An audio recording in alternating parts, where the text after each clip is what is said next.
తమిళనాడు ఎన్నికల దగ్గర పెడుతున్న కొద్దీ టీవీకే పార్టీ విజయ్ వినూత్న సరళిని ఎన్నుకుంటూ పిఆర్ స్టంట్లు చేస్తూ ఉన్నాడు.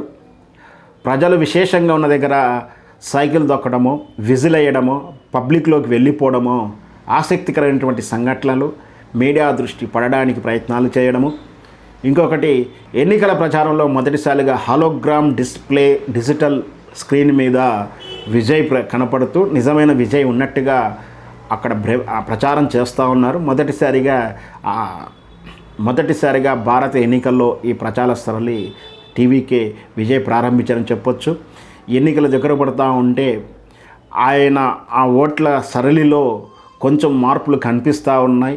నోటిఫికేషన్ పీరియడ్లో ఆయన 5 నుంచి 10 సీట్లు కూడా సాధించలేరేమో అని చెప్పినప్పటికీ, బలమైన అభ్యర్థులు లేనప్పుడు చెప్తున్నప్పటికీ ఎన్నికల్లో కాస్త మెరుగుపడుతూ 15 నుంచి 20 వరకు వచ్చేటువంటి ప్రోగ్రెస్ మాత్రమే కనిపిస్తుంది. టీవీకే పార్టీ ఒకవేళ తమిళనాడులో హంగ్ వస్తే మాత్రమే టీవీకే పార్టీ కీలకం కానుంది. ఆ లేని పరిస్థితిలో టీవీకే పార్టీ నామకే వాస్తేలా ఉండేలా ఉంది. అయితే ఈ 2 పరిస్థితులు ఇలా ఉంటే అసలు టీవీకే విజయ్ పోటీ చేస్తున్న 2 నియోజకవర్గాల్లో గెలిచే పరిస్థితి కనిపిస్తలేదంటూ తెలుగు రాష్ట్రాల్లో ప్రజాస్వామ్యం పార్టీ పెట్టిన చిరంజీవికి, పవన్ కళ్యాణ్ జనసేన పార్టీకి ఎదురైనటువంటి చేదు అనుభవాలు టీవీకేకి ఎదురవుతాయని అక్కడ తమిళ రాజకీయ సోషల్ మీడియాలు కానీ, రాజకీయ పత్రికలు కానీ, రాజకీయ విశ్లేషకులకు 1-2 సార్లు చెప్తా ఉన్నారు. ఇది నిజంగా మరి టీవీకే పార్టీ అలాంటి వ్యతిరేకతను కలిగి ఉందా, లేదు మళ్ళొకసారి స్టాలిన్ వస్తాడా, బీజేపీ నామమాత్రంగానే ఉండిపోవడానికి కారణాలు ఏంటి, ఇవన్నీ కూడా ఎన్నికల ఫలితాలను బట్టి విశ్లేషణ చేసుకునే ప్రయత్నం చేద్దాం.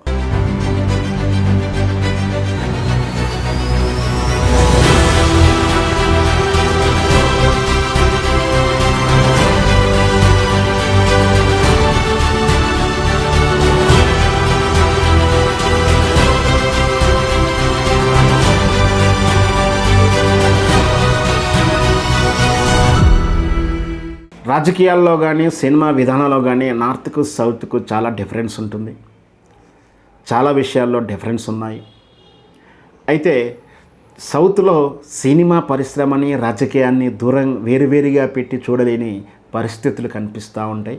ముఖ్యంగా తమిళనాడులో 2 స్నేహితులు కరుణానిధి అండ్ ఎంజి రామచంద్రన్ గారి తరం నుంచి మొదలు పెట్టుకుంటే సినిమా, రాజకీయం 2 అనుబంధాలుగానే ఉన్నాయి. రాజకీయ పరిణామాల దృష్ట్యా వాళ్ళిద్దరు విడిపోయిన తర్వాత తమిళ రాజకీయాల్లో డిఎంకే, ఏఎండిఎంకే 2 పార్టీలు కూడా సినిమా ఫ్లేవర్తోటనే పాలన కొనసాగించుకుంటూ వచ్చింది. అయితే తమిళ రాజకీయాలలో వీళ్ళ దశకం తర్వాత సినిమా తారలు, వీళ్ళ నెక్స్ట్ సినిమా తారలు విజయకాంత్ కానీ, శరత్ కుమార్ గారు కానీ, కమల్ హాసన్ గారు కానీ చాలామంది రాజకీయాల్లో పార్టీ పెట్టి కానీ, పరోక్షంగా కానీ, లేదా ఇండైరెక్ట్ ఇంకొక పార్టీ నుంచి కానీ వచ్చినప్పటికీ ప్రభావాలు చూపించలేకపోయారు. అంటే ఈ ప్రభావాలు చూపించలేకపోయే విధానానికి కానీ రకరకాల కారణాలతోటి రజనీకాంత్ గారు కూడా పార్టీ పెడతానని అనౌన్స్ చేసి తీరా పార్టీ పెట్టే వేళ వెనక్కి వెళ్ళినటువంటి విధానం చూస్తూ ఉన్నాం. వీళ్ళందరినీ కాదని టీవీకే పార్టీ పెట్టి ముందుకు వచ్చాడు. అంటే విజయకాంత్ గారు కూడా పార్టీ పెట్టుకొని ముందుకు వచ్చాడు. కానీ అతను నామమాత్రమే మిగిలిపోయాడు.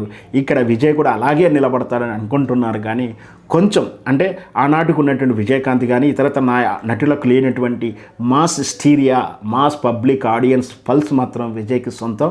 అర్థమయ్యే భాషలో చెప్పాలంటే మనకు తెలుగులో Janasena party power star Pawan కళ్యాణ్కి ఏ విధైతే మానియా ఉందో అక్కడ విజయ్కి ఆ మానియా ఉంది. కానీ ఆ మానియాని ఓట్ల రూపంలోకి మార్చుకొని అధికారం వైపు ప్రయాణం చేసేలా సహకరిస్తుందా లేదా అనేది ఇక్కడ ప్రశ్న. అయితే అదే విషయాన్ని పవన్ కళ్యాణ్ గారికి కానీ, జనసేన పార్టీకి కానీ, ప్రజాస్వామ్య పార్టీ చిరంజీవి గారికి కానీ అభిమానులు ఉన్నారు. మీటింగ్లు పెడితే వేలాది లక్షలాది మంది వచ్చారు. కానీ ఎన్నికల వేళ ఓటేయడానికి ఆ పార్టీ నాయకులుగా చిరంజీవిని, పవన్ కళ్యాణే ఓడగొట్టారు. ఇక్కడ కూడా అలా పరిస్థితులు వస్తాయా ఏంటి అనేది రేపటి ఓట్ల సరళి తర్వాత చూడాల్సిందే. ప్రభావం అయితే గతంలో వైఫల్యం చెందుతాడని విజయ్ చెప్పలేం. కానీ ఖచ్చితంగా సినిమా తరాల కన్నా ఎక్కువ ప్రభావం చూపిస్తాడనేది ఒక విశ్లేషకుడికి నా అభిప్రాయం.